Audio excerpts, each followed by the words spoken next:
नमस्कार। अपनी हिंदी क्लास में बच्चों आपका हार्दिक स्वागत है। मैं आपकी शिक्षिका प्रीति गर्ग आज एक नए वीडियो के साथ आपके सामने फिर से उपस्थित हूँ।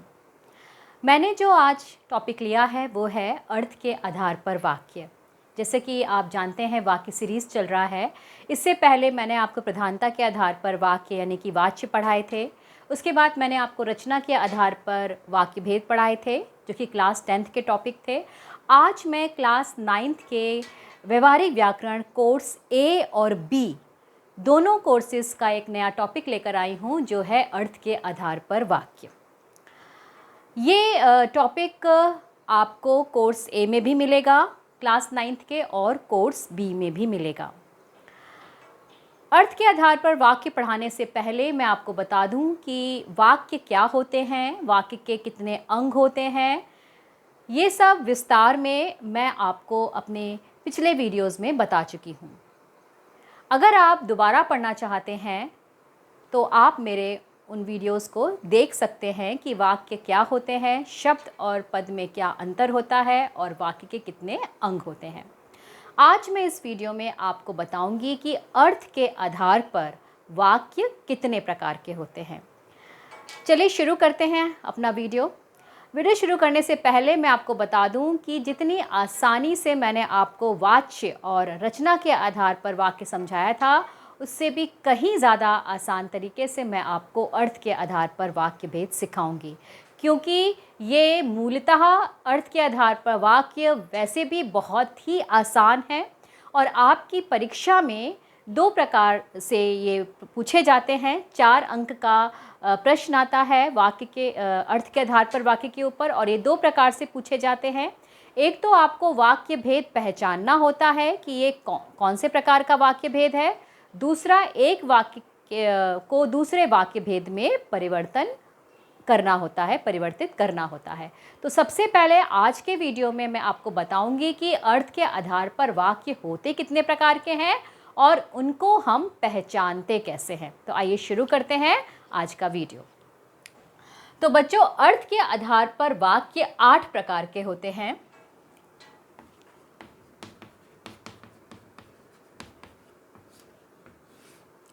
कौन कौन से?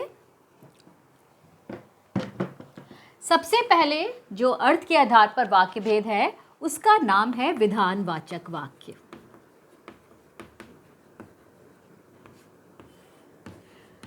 इसे हम विधिवाचक भी बोलते हैं और सकारात्मक वाक्य भी बोलते हैं। इन 2 नामों से भी पहला जो प्रकार है अर्थ के आधार पर वाक्य का वो है विधानवाचक वाक्य, जिसको हम विधिवाचक भी बोलते हैं और सकारात्मक वाक्य भी बोलते हैं। विधानवाचक वाक्य को पहचानते कैसे हैं? विधानवाचक वाक्य वह होता है जिसमें किसी कार्य का करना या होना पाया जाए, यानी कि विधानवाचक वाक्य में किसी कार्य का करना या होना पाया जाता है। यानी कि ये ऐसे वाक्य होते हैं जिसमें एक साधारण सा सामान्य सा एक कथन होता है और उस कथन में ये शो होता है, प्रदर्शित होता है कि कोई कार्य किया जा रहा है या कोई कार्य हो रहा है। अब हम उदाहरण देखते हैं कि किस प्रकार के उदाहरण होते हैं विधानवाचक वाक्य में। जैसे कि मैंने लिखा,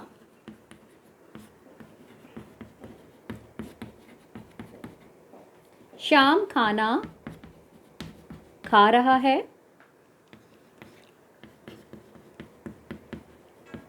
पिताजी दिल्ली गए हैं। आज वर्षा होगी।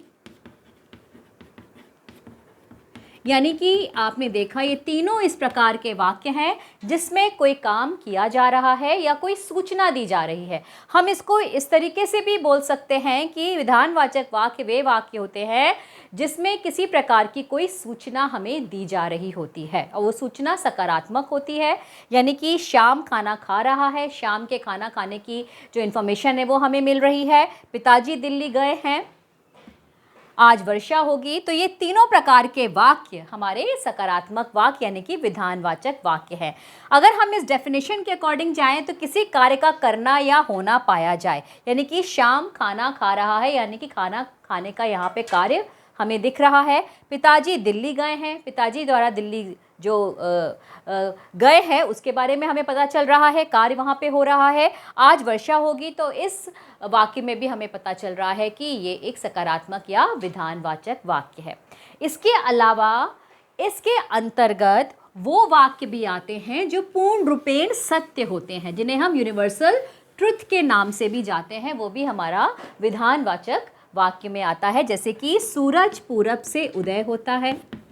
अब ये पूर्ण रूपेण सत्य है, इसमें कोई परिवर्तन किसी तरीके का नहीं हो सकता। इस तरह के जो वाक्य होते हैं वो भी हमारे विधानवाचक वाक्य हैं। जैसे दूसरा उदाहरण हमने लिया कि मानव जीवन का आधार प्रेम है। अब ये भी एक सत्य है, इसको भी बदला नहीं जा सकता कि जीवन में यदि प्रेम है तो सब रिश्ते संभव हैं, सब कुछ संभव है, और यदि प्रेम नहीं है तो कुछ भी संभव नहीं है। तो ये इस तरीके के जो वाक्य होते हैं जिन्हें हम यूनिवर्सल ट्रुथ या हम पूर्ण रूपेण सत्य वाक्य होते हैं, जिनमें किसी प्रकार का कोई परिवर्तन नहीं किया जा सकता, वो भी आपके विधानवाचक वाक्य के अंतर्गत आते हैं। तो बच्चों, विधानवाचक वाक्य को हम इस तरीके से पहचानते हैं कि जिसमें एक साधारण सा कोई कथन कहा गया हो, सामान्य सी कोई बात की गई हो, या कोई जानकारी हमें दी जा रही हो सकारात्मक, या फिर किसी कार्य का करना या होना दिख रहा हो उसमें। तो ऐसे वाक्य हमारे विधानवाचक वाक्य होते हैं जो अर्थ के आधार पर हमारा पहला प्रकार है।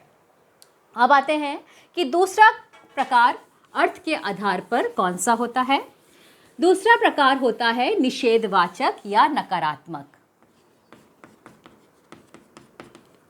निषेधवाचक या नकारात्मक वाक्य भी हम इसको बोलते हैं। निगेटिव सेंटेंस अगर हम बोले इंग्लिश में तो ये इस तरीके के होते हैं, जैसे कि आपको इसके नाम से लग रहा है कि नकारात्मक, यानी कि कोई बात नकारात्मक तरीके से इसमें कही गई है। अब नकारात्मक तरीके से यदि कोई बात कही जाती है तो उसमें नहीं का भाव होता है। नहीं के भाव से वो वाक्य नकारात्मक या वो बात नकारात्मक होती है। तो हम इसको डेफिनेशन इसकी दे सकते हैं कि जिस वाक्य में किसी कार्य का करना या होना नहीं पाया जाए,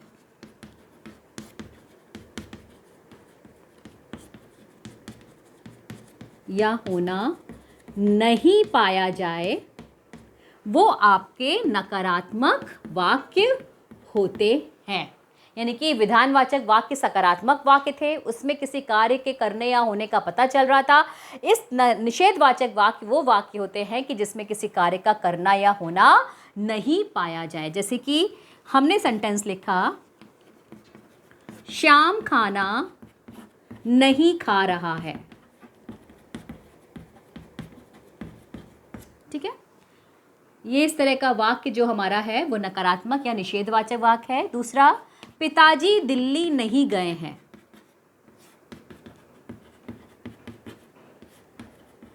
यानी कि जो पहले मैंने विधानवाचक वाक्य में बनाए थे वही वाक्य मैंने नकारात्मक बनाया है कि पिताजी दिल्ली नहीं गए हैं। तीसरा, आज वर्षा नहीं होगी। तो इस तरह के जो वाक्य होते हैं वो हमारे निषेधवाचक वाक्य होते हैं, जिसमें किसी कार्य का करना या होना नहीं पाया जाए। तो हम कह सकते हैं कि जिस किसी वाक्य में यदि आपको ऐसा भाव पता चले कि उसमें नकारात्मकता दिख रही है या नहीं शब्द का प्रयोग हो रहा है, तो वो वाक्य हमारा नकारात्मक या निषेधवाचक वाक्य होगा। तीसरा वाक्य हम देखते हैं। जो तीसरे प्रकार का वाक्य है वो होता है प्रश्नवाचक वाक्य। जो अर्थ के आधार पर तीसरा भेद है वो है प्रश्नवाचक वाक्य। प्रश्नवाचक वाक्य इसके नाम से स्पष्ट है कि इसमें ऐसे शब्दों का प्रयोग किया गया है, वाक्य में किया जाएगा जो कि प्रश्न पूछते हों, अर्थात प्रश्न सूचक शब्दों का प्रयोग हो। तो जिस वाक्य में प्रश्न सूचक शब्दों का प्रयोग होता है वो वाक्य हमारे प्रश्नवाचक वाक्य कहलाते हैं। जैसे कि क्या, क्यों, कैसे, कहाँ, किसका, कौन, इस तरह के वाक्य हमारे कहलाते हैं प्रश्नवाचक वाक्य। जैसे उदाहरण में हम देखते हैं कि आपका नाम क्या है, और इनमें प्रश्नवाचक चिन्ह लगा मिलता है।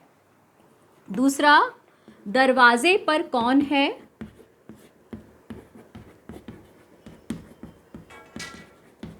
इस तरीके से। या अगर हम पिछले जो दो सेंटेंसेस थे विधानवाचक के और निषेधवाचक के, उसमें हम विधानवाचक के वाक्य को भी हम प्रश्नवाचक में लिख सकते हैं इस तरीके से। क्या पिताजी दिल्ली गए हैं,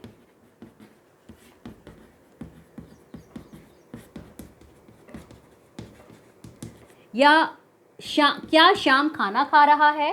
इस तरीके से भी हम प्रश्नवाचक वाक्य पहचानते हैं। यानी कि प्रश्नवाचक वाक्य वे वाक्य होते हैं जिसमें प्रश्न सूचक शब्दों का प्रयोग होता है। जितने भी प्रश्न सूचक शब्द होते हैं वो हमें इस तरह के वाक्यों में मिलते हैं, और यही इनकी पहचान होती है कि प्रश्नवाचक वाक्य प्रश्न पूछने वाले जो शब्द हैं उनसे बने होते हैं, और अंत में ये प्रश्न सूचक चिन्ह लगता है, प्रश्नवाचक चिन्ह लगता है। तो ये आपका अर्थ के आधार पर तीसरा वाक्य भेद हुआ, प्रश्नवाचक वाक्य। चौथा भेद है विस्मयादि या विस्मयवाचक। चौथा आपका जो अर्थ के आधार पर भेद है वो है विस्मयवाचक वाक्य। विस्मयवाचक वाक्य वे वाक्य होते हैं जिसमें हम अपने मन के मनोभावों को प्रदर्शित करते हैं। यानी कि ऐसे वाक्य जिसमें मनोभावों का प्रदर्शन हो। अब मनोभावों का प्रदर्शन, किस तरह के हमारे मनोभाव होते हैं, जैसे कि हर्ष हो गया, आपका शोक हो गया, आश्चर्य हो गया, डर हो गया, घृणा हो गई। इस तरह के जो हमारे मनोभाव होते हैं उनका प्रदर्शन होता है। यानी कि उस तरह के वाक्य विस्मयवाचक वाक्य होते हैं जिसमें विस्मयादि बोधक शब्दों से और चिन्ह से हमें पता चलता है कि ये विस्मयवाचक शब्द है। जैसे कि मैंने लिखा, वहां कितना सुंदर दृश्य,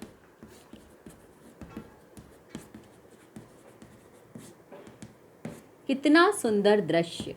तो ये आपका विस्मयवाचक वाक्य हुआ जिसमें मैंने वहा, अरे, आहा, ओह, उफ, इस तरीके के जो वाक्य होते हैं वो हमारे विस्मय बोधक वाक्य होते हैं, और जिनके प्रयोग से विस्मयवाचक वाक्य बनता है। और इनकी पहचान होती है कि इसमें इन शब्दों के आगे, विस्मयादि बोधक शब्दों के आगे ये विस्मयवाचक या विस्मयादि बोधक चिन्ह लगता है। ये इनकी पहचान होती है। तो जिस किसी भी वाक्य में आपको इस तरह का चिन्ह लगा मिल जाए तो समझ लीजिए वो विस्मयवाचक वाक्य है। एक और उदाहरण हम लिखते हैं, उफ कितनी गर्मी है।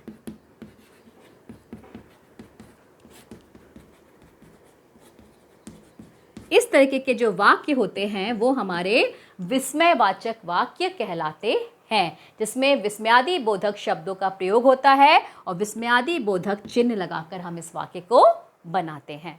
तो ये हमारा अर्थ के आधार पर चौथा वाक्य भेद हुआ। अर्थ के आधार पर पांचवा वाक्य भेद जो है वो है आपका आज्ञावाचक। आज्ञावाचक वाक्य वे वाक्य होते हैं जिनमें हम आज्ञा देने या अनुमति देने का काम करते हैं। अर्थात जिन वाक्यों में आज्ञा देना या अनुमति देना हो, ऐसा भाव पता चल रहा हो, वहां पर आज्ञावाचक वाक्य होता है। जैसे कि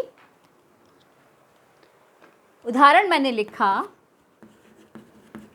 वहां मत खेलो।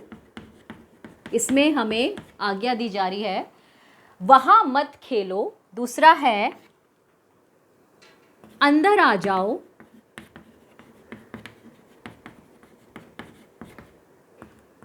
तीसरा है मन लगाकर पढ़ो। तो इस तरह के वाक्य जिसमें कोई आज्ञा दी जा रही है या अनुमति दी जा रही है वो हमारे आज्ञावाचक वाक्य कहलाते हैं।